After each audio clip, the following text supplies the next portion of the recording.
What's up, everybody? Welcome to Log On Games Weekly for Friday, April the 10th. This episode, as you can probably guess, is we're going to talk a lot about that PS5 controller, kind of what that means. Not so much the controller, what that means about the console and all that.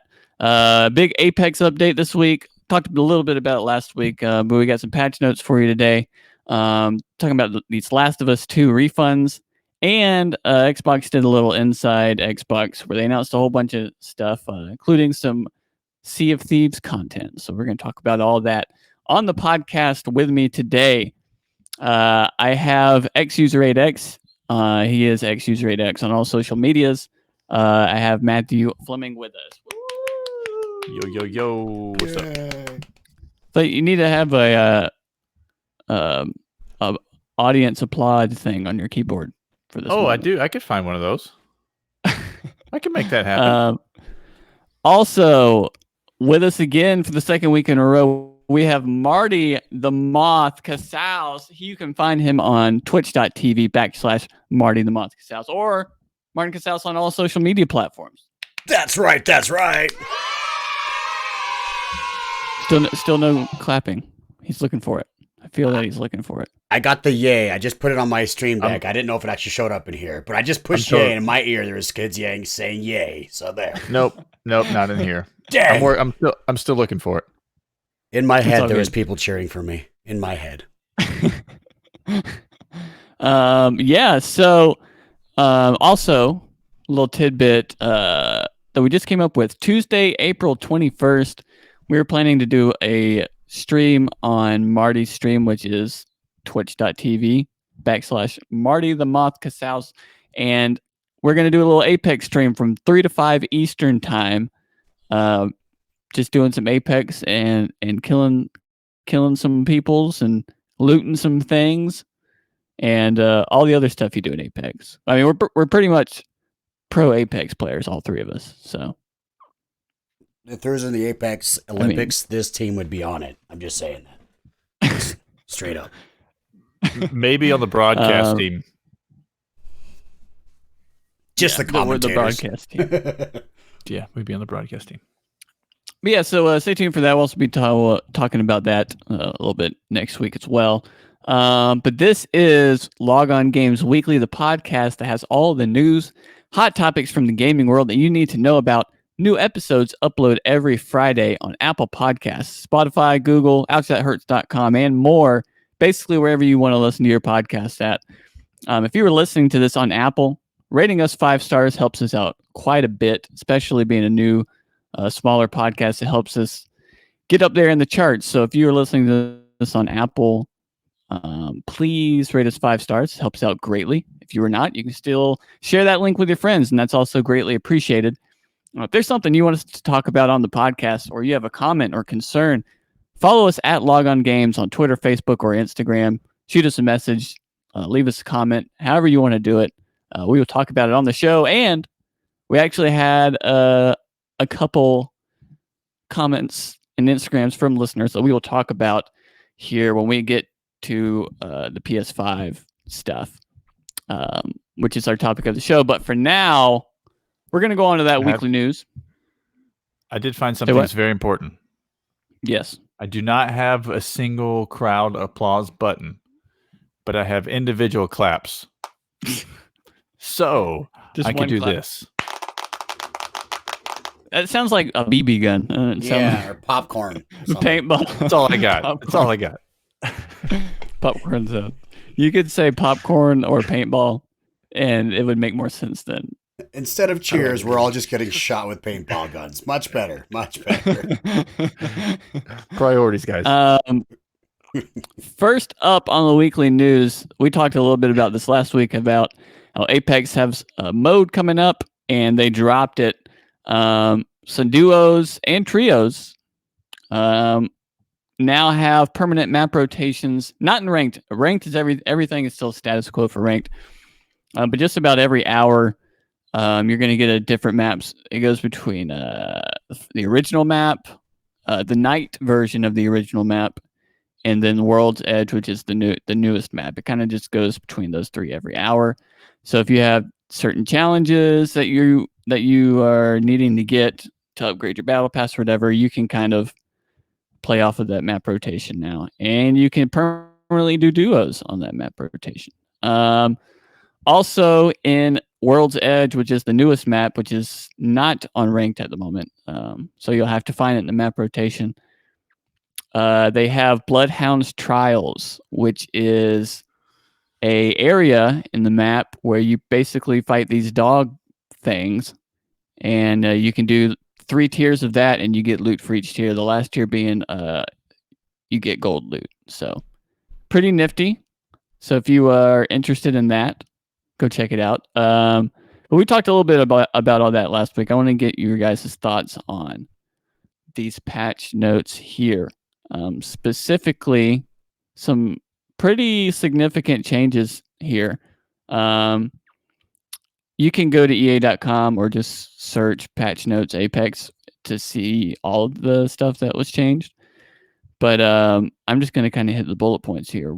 One, for the weapons, the Kraber, which is the gold sniper that you can get in map drops, it now has increased headshot damage. So no matter what your opponent is wearing or what you're wearing, whether armor or helmet or whatever, if you get headshotted by a Kraber, you're going down hard.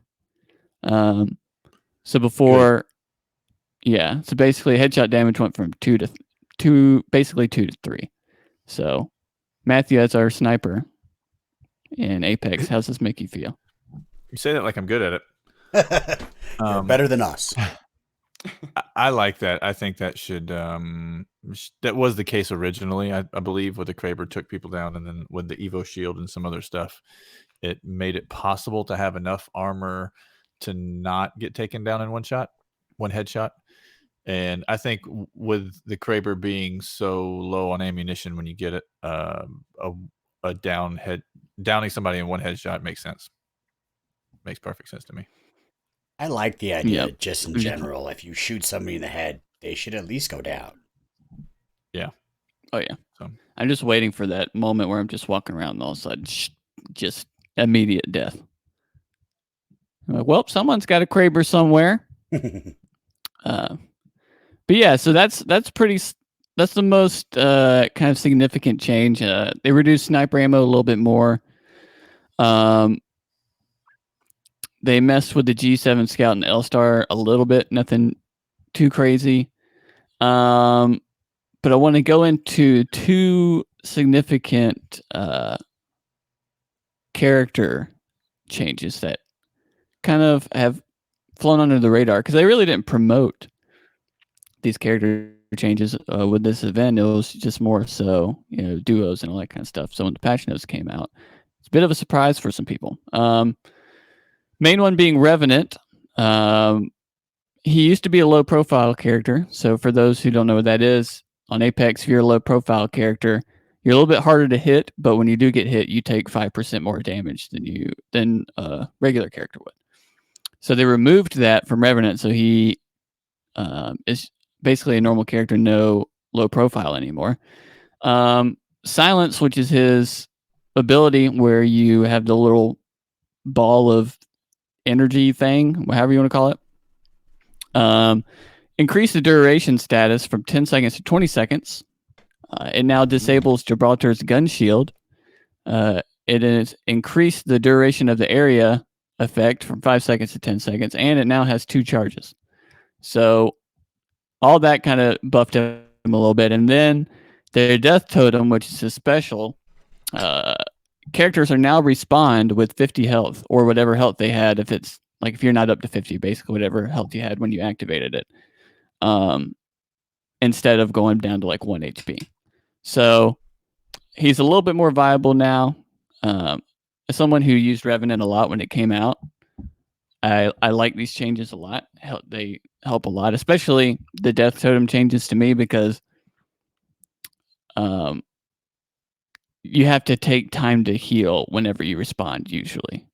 But now you can kind of rush in. If all three of you rush in, even if you all get spawned back to the death totem, you still have 50 health, and you can just rush back in without having to heal up if you know you've done enough damage to that team or whatever. So pretty significant changes there. And then the other one that's pretty significant was Lifeline now has a secondary passive. So there are now blue loot bins out in the world. So they're not all red now. There's some blue ones. And if you are Lifeline, there's a secondary compartment that contains a mixture of health items, weapon attachments, and knockdown shields that only Lifeline can open. So she's got a little extra loot power now. So yeah. I don't know what characters you play, Marty, so much, but does any of this affect you in any way? I'm actually a Bloodhound guy, so I'm loving the stories and the animations that came out about that character. Yeah. The Lifeline, to me, I don't know, that just seems like whatever. Like, yeah, when I get to a bin, I just take whatever's in there anyway, and it's cool, I guess, to get a little bit extra, but I don't know. To me, this isn't going to affect me much in my gameplay whatsoever, and I've seen a lot of people complaining about it. Yeah. Yeah. What about you, Matthew? You're mainly Bloodhound as well, but you play some crypto, so. I am, but if I play solo or play somebody else, I play Lifeline a lot. I think it's cool. That's true. Lifeline's not, I don't think, chosen as much probably as some of the other characters, and at least from what I see. Maybe I'm just seeing incorrectly, but it's going to make her chosen more. I think it's a good thing. Yeah. It seems like they're kind of trying to, like, yeah, she's a support, then she can heal. But that heal really only works, after a battle or after you've walked through the wall for a bit or whatever. If everybody's like together, I can drop this and heal everybody up real quick. But for the most part, she's just a loot character. Like, her specialist, she drops down loot, and you hope to get some extra loot for your team. And then now with these blue bins, that's another thing you can get. Not anything crazy, but you can get, a barrel or a med kit or whatever. So a little bit extra to help your team out. So I like it. So yeah, like I said, there's a bunch of other bug fixes and patch notes. If you are interested in this big Apex update, go check it out. But now, The Last of Us 2, as we all knew last week, we talked about it being delayed and what that meant. Still a lot of that kind of going on. But, and this comes from IGN, Sony automatically issuing refunds for The Last of Us Part 2 and Iron Man VR. I'm just going to read a little bit of this. The news was revealed via Sony's support portal, where Banner notes that players who have purchased digital pre-orders of either game will be reimbursed. Those affected by this should have received emails from Sony detailing the refund process. So, not so much Iron Man, but The Last of Us, it's very interesting that they are just doing automatic refunds for digital purchases. To me, that means we're kind of one step closer to this thing just being a PS5 launch title. And it may not be, but it seems as if they're like, listen, we don't know when this game's going to come out. We have to wait for the whole coronavirus stuff to kind of go away and things get back to normal. So if this is going to end up being a PS5, on the chance that this comes out day and date with the PS5, and obviously it would come out on PS4 as well the same day. But if that was the case, they're like, listen, maybe we should just start refunding pre-orders in case some of these people end up buying the PS5 and wanting to get like pre-order it for the PS5, like when they come in and pre-order their new PlayStation or whatever. I think it's a smart move. So, I mean, that's what I gather from it. Otherwise, I don't think. I mean, if we knew it was going to come out on PS4, significantly like 3 or 4 months before the PS5 came out, like, then I don't know why they would give out refunds for this, unless they had a bunch of people asking for it, which I can't imagine people pre-ordering The Last of Us wanting to get refunded from that. But so that's the only thing in my head is that Yeah, we touched there's on a little definitely bit a last week. chance. We touched on it last week about Last of Us becoming a PS5 game with the capability of obviously playing it on PS4 as well, since PS5 is going to play 1 through 4 anyway. But that would be, I think this is, like you said, another step closer to it, because then everybody can spend their money on the PS5 instead of a new game. So smart choice by them, I think. Yeah, I agree. I don't have much thoughts on the Iron Man VR aspect of this. It's a little interesting that they're giving refunds for both of them, because like we said, to me it makes sense. Even if they're like, yeah, we really want this game to come out on PS4, we really want this game to come out before the PS5 comes out. But if no one knows now, so I think they're just kind of taking precautions. Like, we should just go ahead and do refunds now, just in case it does get pushed back all the way, and we just kind of let it come out for the PS5 as well. But that kind of makes me wonder if PS5 is going to have VR. I know it's going to have VR capabilities of some sort. Yeah. Is it going to come out with a better PS5 version? So I kind of wanted to get into some of that when we talk about the controller, because the light bar is also significant in PSVR.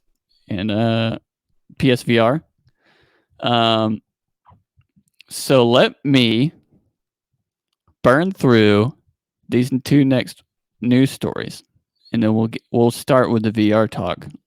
I'll put in my notes here, because that Iron Man thing may tie into kind of what's happening with VR and the PS5. Because I think that would be a perfect game to launch your VR system on the new system. Like, because right now VR virtual reality is cool, but not really blowing up the scene right now. But that may change on the PS5, and that's a perfect game to do it with. Yeah, and but PSVR is backwards compatible on PS5 as well. So, but who knows? We're gonna get into it. All right. Some Xbox news before we go PlayStation heavy here. Sea of Thieves fans, we have a big new update happening at the end of this month. I believe April 22nd, I believe, is the date on this. Yes. It is Sea of Thieves Ships of Fortune update set to launch on April 22nd for all players across Xbox One and PC. And Sea of Thieves is also coming to Steam, if you didn't know that. So Steam players will be able to play that very soon. I don't know the date on that. It may already be out by the time you're listening to this. But basically, I just want to, for all the Sea of Thieves fans out there, give some bullet points. Factions are now a thing. So you have the Gold Hoarders, the Merchant Alliance, the Order of Souls, and Athena's faction. So basically what you can do is there's a little board next to these people, and you can kind of pick one of the main factions as your faction.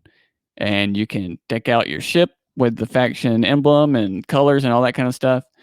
And it kind of gives it the vibes of like, now when you're out and about, out on the open sea, and you see somebody that's a different faction than you are, maybe it kind of gives more incentive to go like take their loot. And then on the opposite side, if you see somebody that's the same faction as you, maybe it gives more incentive to kind of leave them alone. So very interesting stuff from that. There's also a new faction that's joining the seas called Reaper's Bones, and they will target basically mercenaries from all of the other factions. So there's a PvE element to that. So kind of how you have the skeleton ships that attack you, there's now Reaper's Bone ships that if you're not a part of the Reaper's Bones faction, they'll kind of randomly spawn and attack you. So a little bit of that. And then a new pet, cats. Everybody needs a cat. If you're a pirate, you need a cat. We have parrots and monkeys right now, no cats. But now they've bitten the bullet. Cats will be added to the market. Wildcats, ragamuffins, and mouse. I don't know if I'm saying that right. Will be available for purchase from the microtransactions guy there. So if you want a cat, congratulations, you can now get a cat. Matthew, we played some of the Sea of Thieves recently. We are thieves. We are thieves of the sea. Thoughts on this new update hitting? I like it, man. Especially for anybody that's out there that has Games Pass. It's free to download and worth a try for sure. I like what they're doing though. It seems like when the game originally came out, it was a good idea that was fun. There's only so much to do, and they've continuously added more and more and more, and it's in a really good place right now, I think. Yeah, I agree. I kind of get Destiny vibes from this game on that note where it's like when the game came out, I didn't play Sea of Thieves when the game came out, but I played Destiny. When the game came out, there's only so much you could do, and then you've done it. But then, 2 years later, looking back, it's like there's so much content, it's ridiculous. And that's kind of where Sea of Thieves is, where it seems like every month and a half or 2 months, they're coming out with an update like this, and it's just all piling on. And I think the more action they pack into a game like this, the better. Yeah. I spent a lot of time just hanging in the sea, going to the next objective, and I think I like when things attack me. I like fighting. I like punching things and shooting things. So,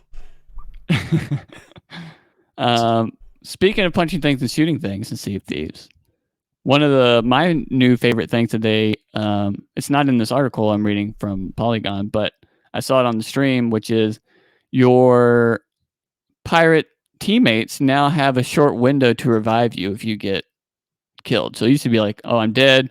You go to Davy Jones' ship, you wait for everything to load, and you're back in the game. But now there's a little short time where they can come over and revive you, which is really nice. So excited to try that out. See exactly how much time we have. I didn't realize that. Because a lot of times it's like, it's really that was one of my favorite things besides the cats, because I'm a cat person. But no sphinxes, so I'm a little upset. But it's a little weird that it wasn't a thing, I guess. But nothing really happens to you when you die other than you're just, out of the game for 30, 45 seconds. So, which could be a lifetime if you're getting attacked by another ship. That is true. Probably the most epic Sea of Thieves moment that's ever happened in the history of Sea of Thieves, which I have semi-recorded, but because of the Xbox being dumb, none of my voice was recorded or anything like that. So it's just you just see it happen kind of. But me and my friend Tanner were playing, getting attacked by another ship we had just maybe been playing for a week or two, so we were very new to the game. But we were getting attacked by a ship that was very large, and it was obvious that these players had probably played since the game came out, because they were just demolishing us, and we had an insane, more loot than I've ever had in this game. And I ended up getting hit directly with a cannonball, dying. And like you said, it takes a lifetime to come back. And I was like, well, by the time I come back, our ship's going to be sunk, because it was almost already sunk anyway. Come back to the Kraken destroying this other ship. And I was like, oh my gosh, I'm still on the ship. And the Kraken, this is the first time I've seen the Kraken in a game, and it's attacking the other ship. We get away. This MLG Sea of Thieves team defeats the Kraken and then starts chasing us again. I'm like, why is this happening? And then a skeleton ship comes out from under the water and starts attacking them, and we ended up getting away. But it was in that moment, I was like, I understand why people like this game so much. But it would have been very nice in that situation if I could have been revived. So now you can. Well done, Sea of Thieves. Well done. Well done. It was that moment to where like I might be just done with this game, and then I come back to life and be like, oh my gosh, I'm still alive somehow. I'm not done with this game. But yeah, excited to try that. And then just before I hit record on this, I just wrote this down because most of you know it's been in the PTR for PC players, but Echo, the new Overwatch character, is officially coming to Overwatch April 14th on all platforms. So Tuesday, basically, if you're listening to this. So exciting there. Finally, console players finally be able to try her out. So that's good. But Marty, are you an Overwatch let's move guy? on. I've never played Overwatch, but I keep hearing I need to play that and Borderlands, and I've yet to play either of them. They are not the same game, but you should play both of them. Okay. Well, agree on both parts for both of you. Oh yeah. Yes, both. I would play both and well. Which one first? Is this an Overwatch thing first? Overwatch is what going you're to be into. an Apex deal where you're just going to play it forever. There's no end goal or anything. Borderlands, you can play co-op all the way through a story mode. So Ooh, it depends on what you're feeling. I do love me some co-op. And I have barely touched Borderlands 3, so I would gladly co-op it with you. Challenge accepted. I like that. Heck yeah. Might need to change our thing, but Yeah. our stream, but yeah. So moving on here to the topic of the week. Earlier this week, PlayStation dropped their new controller to the world because they were shipping it out to all of their devs. And as we all know, they might as well get out in front of it and just go ahead and show it off rather than have, a leak come out of like somebody taking a picture of the side of their desk with this controller and everybody be like, is this real or not? So they went ahead and just did the whole shabazz here. I'm sure if you're listening to this, you have seen the controller. The main parts of this controller as they went over called the DualSense, so kind of moving away from the DualShock controller. DualSense with two-tone color design, form factor has been changed, light bar placement has been changed, haptic feedback, adaptive triggers, rechargeable battery via USB-C, built-in mic, and they've changed the share button to the create button. Before I kind of do some deep dives into this, we'll start with you, Marty. Just initial impressions of this controller. Number one, and what stuck out to me the most, that controller looks sexy as hell. Like, dang, that controller looks sexy as hell. So good. It looks fantastic. Now I didn't hear the specs until you just read them. So the fact that it has a built-in microphone. If you guys saw my stream earlier, I brought on the Log On Games podcast folks with me, Andrew and Matt. We brought them on, but I couldn't figure out the microphone, and it was bugging the crap out of me. So the fact that I don't have to have extra wires, that makes me very, very happy. Yes. So they talked about the mic a little bit, basically saying what you can guess they would say.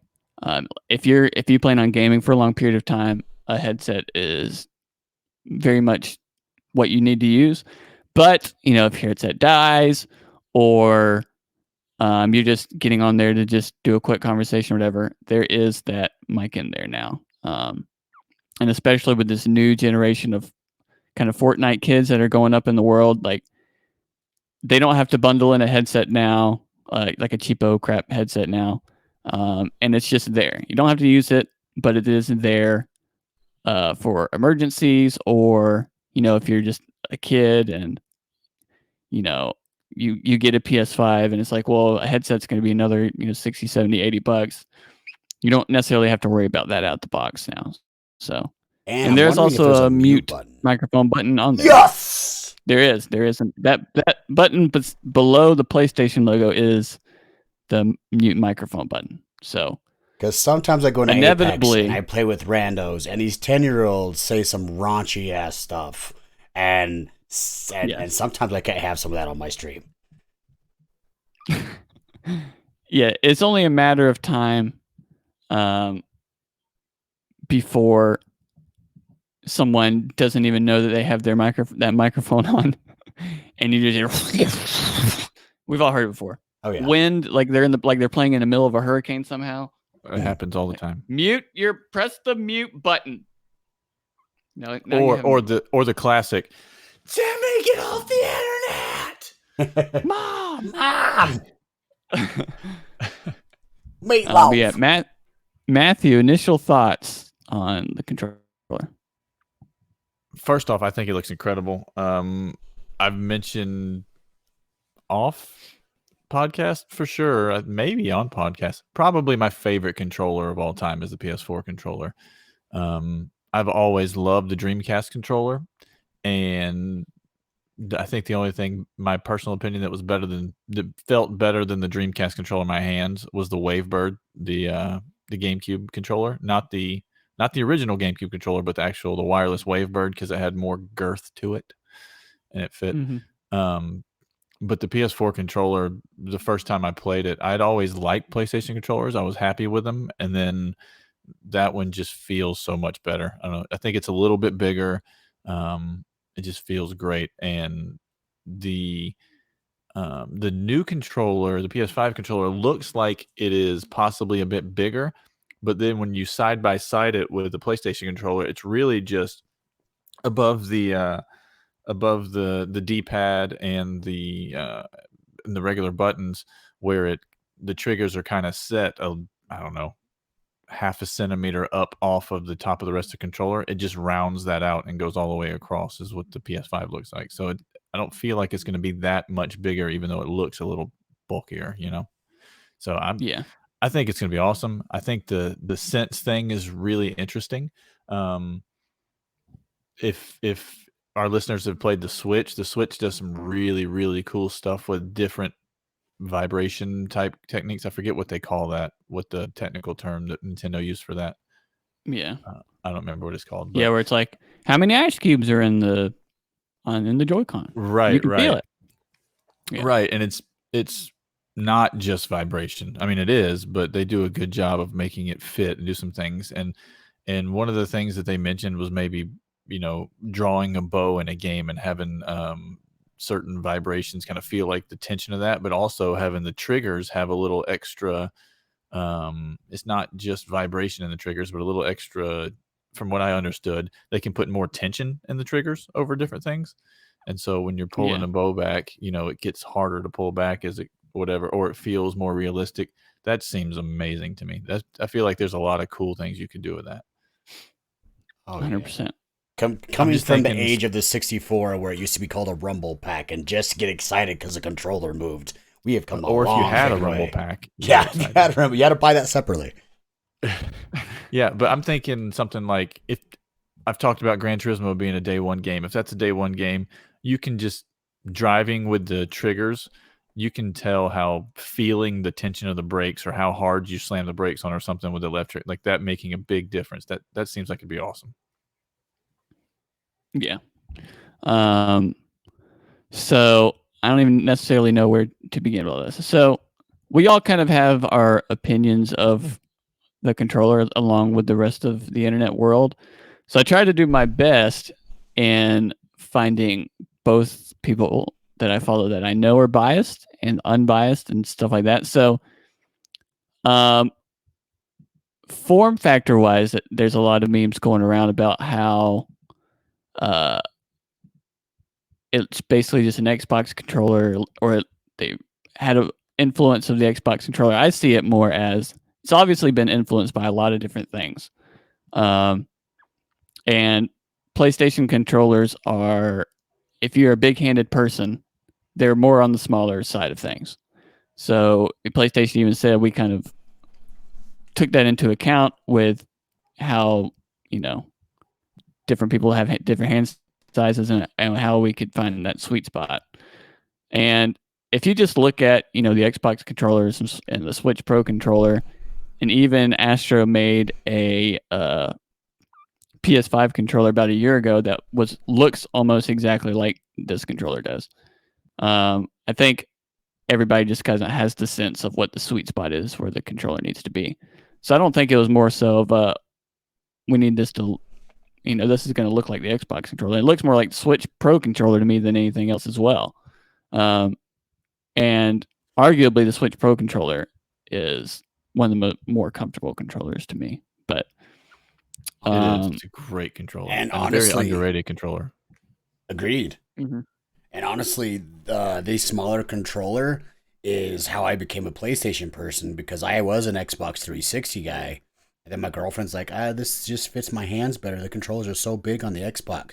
So that's when the new systems came out, I got the PS4. So that is why I became a PS4 person, Sure. which now I'm hooked. So smart thinking on the PlayStation end. The other thing too, I think the little misnomer is people saying it looks like an Xbox controller or whatever. If you hold the PlayStation 4 controller up beside the picture of the PS5 controller, it looks way more like a PS4 controller than it does an Xbox controller. Like the when you look at it by itself, it looks bigger, bulkier, and more round. When you put them side by side, you're like, okay, yeah, they just filled in some spaces. It's the same thing. So yeah, for the most part, it's the same thing. Yeah, I do think this is going to be. If they would have told me this, like, do you want us to leave it the same, or you want us to change it a little bit, I would have definitely said do everything that they actually did to this controller, because it looks like it's going to just feel better to me personally. It may. I've mentioned before, I'm a big fan of inline analog sticks. That being said, the 360 controller was one of the better controllers out there. I think Xbox took a step back with the Xbox One and their controller. Even with the newer ones that are out now, they're fine, but they're still not as good as the 360 controller, in my opinion. And Sony absolutely improved from PS3 to PS4, so this looks like they're going to keep improving. So, speaking on that, timeout and is USB-C.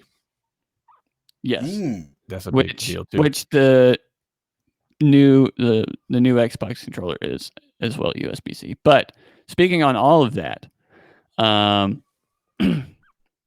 the Xbox Series X controller, which is very, very much similar to the Xbox One controller, but they did do something similar to the form factor, like with more so up where the triggers are, where they kind of made it a little bit smaller.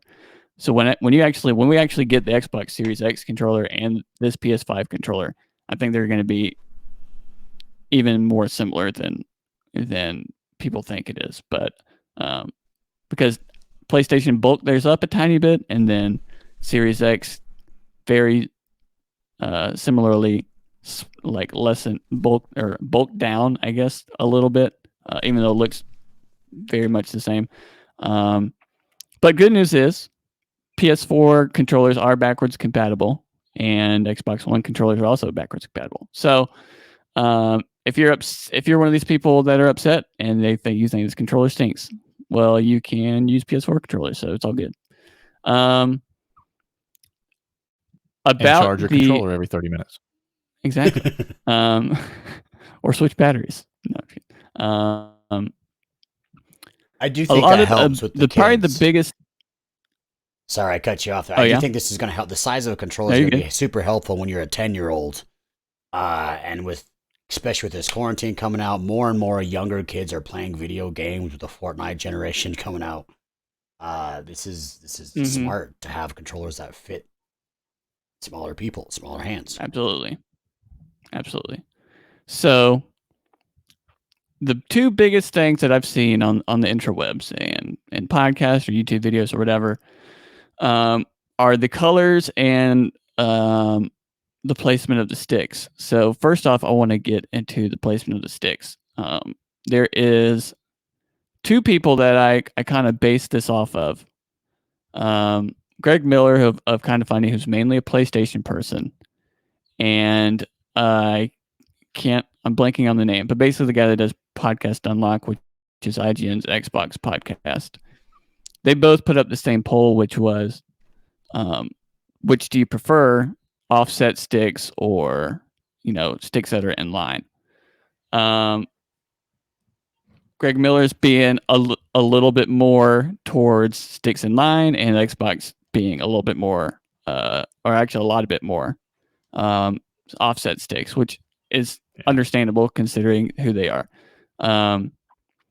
My thing with all this is that I don't know if people are actually seeing is every time PlayStation's talked about PS5, like they've sold 120 million PS4s. They don't want to do anything crazy and drastic that's going to set them off on the wrong foot, in my opinion. They did a lot more to this controller than I thought they would. And I mean, like we said, 120 million people bought the PS4. I don't think they're upset. I don't think they care one way or another whether the sticks are going to be offset or the same. So I don't think this is as big of a deal as people are making it out to be. I think it's just maybe a little. I think a lot of people prefer offset sticks, but that's just a preference on people. And like I said, 120 million people bought the PS4. So when they hold this thing, they're going to be like, yeah, it makes sense. Same old, same old. And they're just going to kind of move on throughout their day.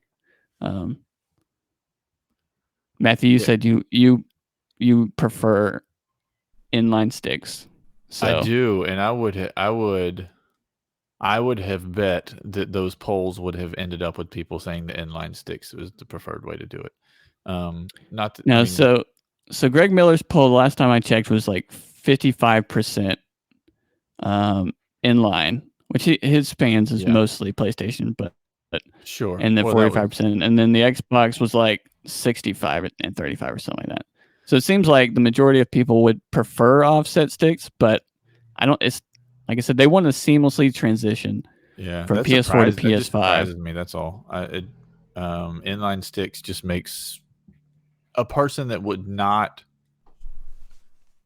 has never played video games. It makes sense that they would enjoy the inline sticks the best. That just like offset is just another hurdle, another something else that's maybe would throw them off or something. So yeah, it just would surprise me. I'm a big fan of the inline sticks, and I do think it's probably somewhere close to 50-50 though. Yeah, I mean, like Xbox is offset. Even the Switch Pro controller is offset. So I think a lot of those people that vote, I mean, unless you're a PlayStation person that cares, a lot of people didn't care. There's one poll I saw where it was like 39% of people are like, I don't care. Either I play either one. So that was interesting. But my first take on this which is this new color kind of design that they're doing, was I like it, and I'm almost more so fine with it personally from just a personal perspective. It's like when they showed it, I was like, I really like the form factor of it. Color wise, I'm fine with it. It didn't blow my socks off, but it didn't make me hate it either. But for a lot of people online, as you've probably seen, there's like a bunch of different people that are making different colors for this. And that was my whole thing, which was like, this is just one controller. There's like 800 PS4 controller colors now. So there's going to be a whole bunch of different controllers coming out, or colors coming out for this thing. Probably at least an all black one and maybe another color at launch. So I looked up what happened when the PS4 came out. Obviously, it was all black. But then like 2 months afterwards, they released a red and a blue one. So very soon after this thing comes out, there's some different colors are gonna be dropping. So I was like, yeah, even if I'm not a fan of this when it comes here, there's gonna be different colors, and it's gonna kind of all be fixed. And then a lot of this makes me think if PlayStation is going to do the Xbox route and dropping a website where you can customize a controller however you want it. So you can have, the main color be whatever you want it, and then the bottom color be whatever you want it. Change out triggers, buttons, all that kind of stuff. Like that Xbox ID thing is that you can do.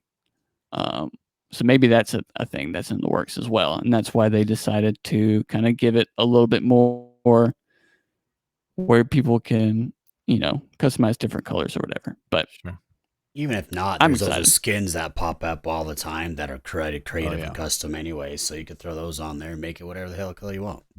Absolutely. Exactly. I've always been, Andrew, you know this, I've always been a fan of white electronics anyways. I just think it looks awesome. I prefer that over black, but I think that's the two. I'm with you. They'll have a black and a white version at launch, and then aside from that, they'll put out stuff.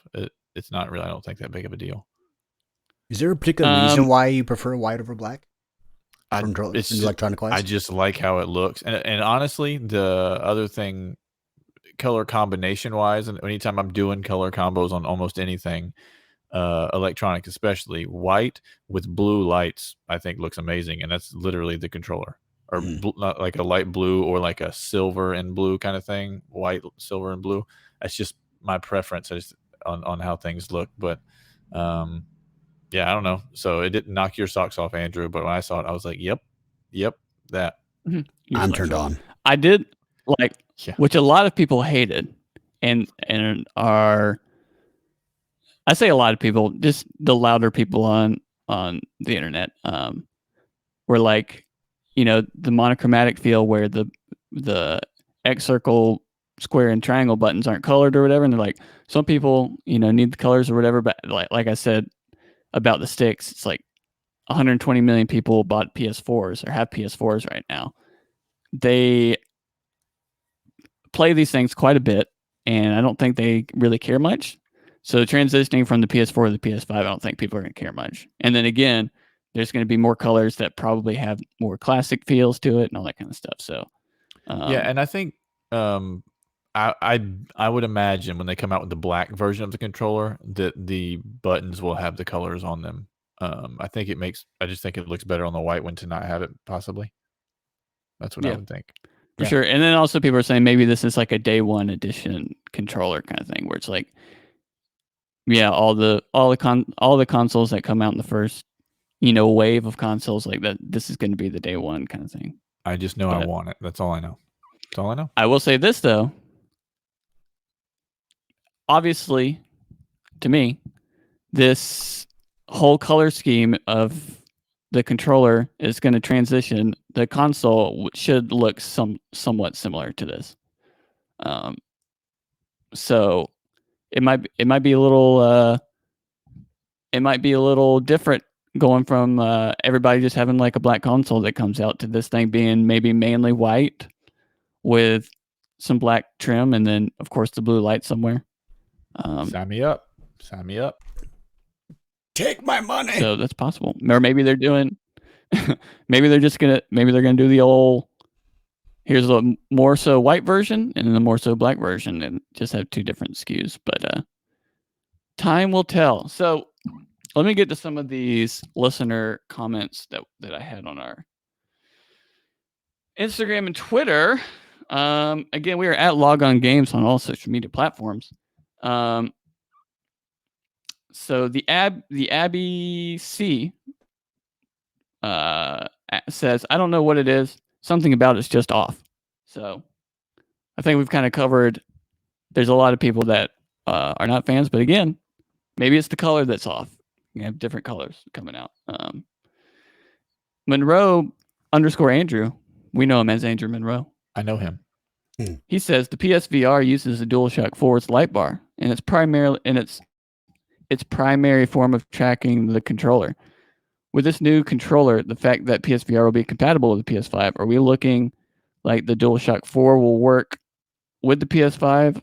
Are any PSVR games that need the light bar unplayable on PS5, or is there something else on the horizon? So we kind of went over this a little bit a second ago, but PSVR or DualShock 4 controllers are compatible with the PS5, and PSVR is backwards compatible as well with the PS5. So fun fact, there is a lot of games that does use the light bar on the PS4 DualShock controller for the PSVR games. But the vast majority of the newer games that have come out in the last 2 years, they just use the like motion tracking of the controller. So not so much the light bar. So there may be some games that either are more difficult to play, or maybe they just do an update to that game just to make it the motion work so much for that. So to me, the new two things for this. I'm not so much worried about PSVR being backwards compatible with this controller, because like I said, most of that stuff's just motion, or you use the move wands or whatever. But what this says to me is that whatever this new PSVR that comes out, maybe in a couple years for the PS5, is either going to have a lot less wires, maybe even be wireless in general, because it's not going to be needing to track that light now, because it's just not a thing that's going to happen. So that's my 2 cents on that. Anytime there's less wires for me, that's sexy as hell. I mean, that's what makes it seem to me, is that there's no reason to put the light bar in the front, because most of the controllers don't use that light, or most of the games don't even use the light bar anymore, and their new VR is going to be wireless, so it's just going to track the motions. It doesn't need the light bar. That's how I see it. Miggy_Sama responds with, I enjoy white as the primary color, and having the black accents looks really nice. I also enjoy the white because my dream setup is white and black and blue setup. So kind of similar to what Matthew said. My man. 2 peas in a pod. Yeah, and then we had one, I think it was on Twitter, someone that's just not a fan of it, which that's good. There's a lot of people's personal preferences out there, and I assume this, like Matthew said, the change from the PlayStation 4 controller to this controller is far more significant than the Xbox One controller to the Series X controller. So it's like, if you didn't like the Xbox One controller, like, you're just not gonna like the new one. It's just kind of how it is. Whereas this seems like a little bit more significant of an update. So there's going to be some people that don't like it, and some people that do like it. For the most part, it seems that people, don't care one way or another. But we also had one, I think, on Facebook that literally popped up 2 seconds ago. Ivy Rhodes, friend of the show. We had another one just now. Barlab_goodb responds, what energizes you and brings you excitement? Please at me if you answer. I will at you and tell you that I'm answering it right now on this podcast. But yeah, I think we've covered this up until this point, but thank you for responding. A lot of people like the white. I like the white. I think I just would rather have not even necessarily an all black one. I just want some sort of color. I use a black one now because it was on sale on like Black Friday for like crazy cheap, and I need another one. But my main controller is a gold one, all gold. So I want something crazy. I'm not a big fan of the gold. Not a big fan of the gold. I had the original controller with the PlayStation, the black one, and then I bought a white one when it came out. And I used that until I needed a new controller, and then I, being the Clemson fan that I am, bought the Sunset one that's orange and bluish, purplish blue. Sure. Yeah. Yeah. I got two black ones, a red one, a gold one, an orange one. You got all of them. Yeah, I just started collecting them, apparently. You gotta stop throwing your controllers, Marty. Dude, I get angry sometimes, okay? Jeez. Yeah. Bar Lab, what excites me the most, like I said at the beginning of this, is just the updates to the form factor. I think it's going to, as someone as of now, and then this could change, things get crazy. But I really only recently got an Xbox and actually played it a lot. I've had it through the years, but been disappointed, so I just sold it again. But to this, going back and forth between PlayStation and Xbox now is not going to be as weird. Like now when I go, like if I try and play something competitive on Xbox, the controller just feels so much bigger to me. And it's a very selfish thing that probably only affects a very small percentage of people that play both consoles consistently or whatever. But to me, both controllers' form are going to be very similar. So going in between them is going to be like not as big of a deal. But that's what excites me the most on that. But we had one from Ivy Rhodes. Why white? Exclamation point, question mark. It's pretty cool. I'm sure it feels amazing. Not a fan of white, though. I'll need some dark variants. I'm sure at least at launch, there's going to be a white and a black one, you would think. I'd be shocked if there was a white and a black one at launch, but that's going to be about it. That's about as much information as you can milk out of a controller, and we did it. Proud of us. Woohoo! Go team. The real question is going to be how quickly can you break this controller? Ooh, durability. That is something you don't actually see on the round there, and that should be like a stat when the new controllers come out, like durability, like you see in video games, just in case people rage and throw things like maybe I have a problem doing. Well, there's the rumor mill. What I've talked about so far is pretty much everything that's confirmed. Not many rumors, but I did see one that some devs supposedly said that all the technology, like there's a lot of technology built into this controller, and they wanted to make the battery life way better than there is now, and they've added so much to this controller they had to put kind of a hefty battery in it, and that the adaptive triggers and haptic feedback and everything that's also on the new Xbox controller, just PlayStation does a lot more with it. They said there's a lot more technology in this controller, and because of that, it's an expensive controller. So all that's just a rumor, but if that is the case, you might want to think twice about throwing this one. You know, if this thing ends up being a $100 controller. But all that will be known in the coming months. At the end of the release for this controller, they said more stuff about how the console looks and stuff will be in the coming months. So every week it seems like we're getting a little bit more tidbit of information for this. But that's going to about wrap it up for us here. Again, Tuesday, April 21st, us three right here are going to be going undefeated, winning games left and right in Apex. We're going to be streaming on Marty's Twitch, which is twitch.tv/Marty the Moth Casaus. And so 3 to 5 Eastern time. So whatever that equivalates to your time, come on over, hang out, talk about stuff we've talked about on the podcast, and hang out with Marty and give him all of your money. All of the money. By then, these stimulus checks are going to start coming in. You got to spend it somewhere. You know what I mean? You can just write the whole check out to me. That'd be great. But yeah, again, that's Tuesday, April 21st. We want to thank all you for listening to this podcast. New episodes every Friday, right here, wherever you're listening to this. Again, if you're listening on Apple Podcast, please rate us 5 stars or more. You can't get more than 5 stars, but if you could, that'd be great. Share us with your friends. We are at Log On Games on all of our social medias.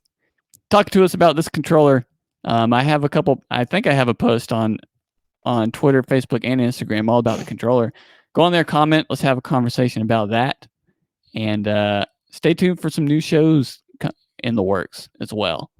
But we appreciate you all for listening. We will be back, and we will see you all next Friday. Adios, muchachos. See you.